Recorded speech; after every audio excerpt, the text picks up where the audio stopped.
Welcome to the Zildjian Company. My name is Cragie Zildjian, and I'm the first female CEO of the family business. I'm Armin Zildjian's daughter, granddaughter to Avidus Zildjian. In so many respects, Avidus, my grandfather, was ahead of his time. For example, he continuously told me and my sister Debbie that there was no reason women couldn't be just as successful in business as men. I'm Debbie Zildjian, and I'm Vice President of Human Resources. I've been officially involved with the company, I would say, now for about 25 years, but of course, as the daughter of Armin and the granddaughter of Avidus Zildjian, I've been involved in the family business my whole life. This business is the symbol-making business, the Avidus Zildjian Symbol Company. CYMBAL, used in religious ceremonies and in Janissary bands in Turkey.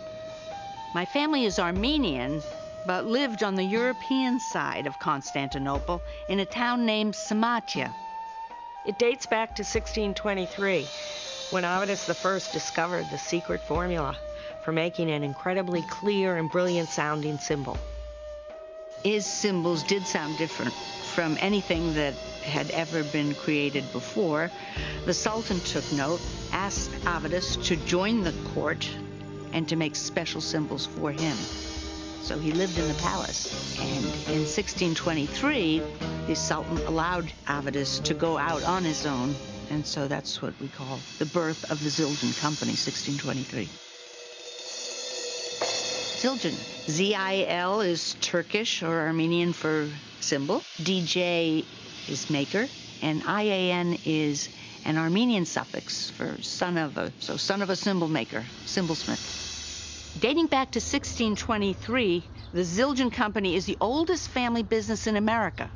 In 1972, this factory was completed. We only manufacture here in Norwell, Massachusetts. We moved into this building really to celebrate our 350th anniversary. In 1929, the business was located in Quincy, north of here. The original factory on 39 Fayette Street was very close to the train station, and that was convenient in the early days when the company was starting up. Drummers would come to Boston, take the train down to the factory. That's when the business really started to take shape.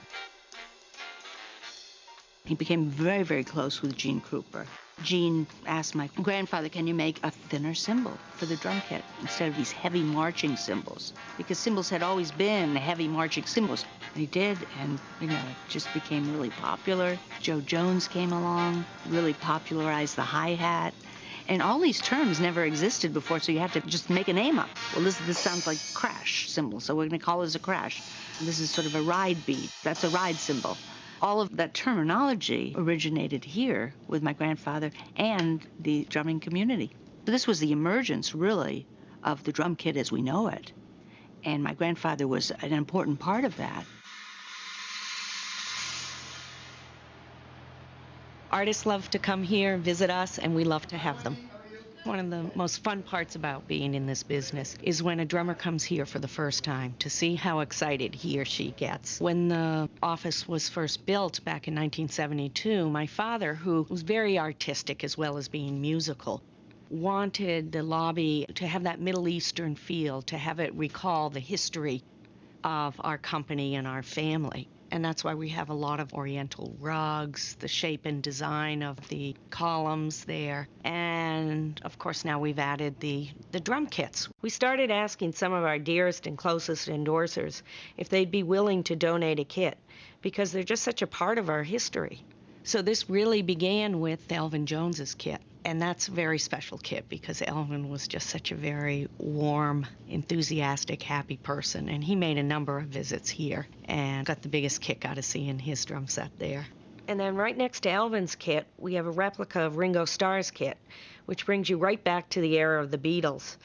I mean, you look at the kit and you really feel like it's 1964 all over again. And then across from them, we have more of the modern artist kit in Travis Barker. Travis's kit features the platinum symbols, which we manufactured in the 1980s. And then right next to Travis's kit, we have Dennis Chambers, and that's just a fabulous kit. It's this bright, bright yellow, and knowing Dennis, that's his color, and it just, big excitement, big big kit that he used on the Santana tour.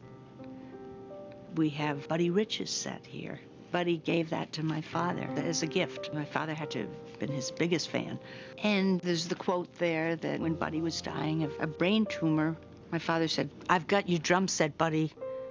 And Buddy turned to my father and said, "Zildj, take care of it, won't you?" And the next day he was gone. But we have a part of Buddy Rich here, as we do with Max Roach. He wrote a score on pies of Quincy. Pies, a nickname for cymbals. Quincy is where we used to be before we moved to Norwell.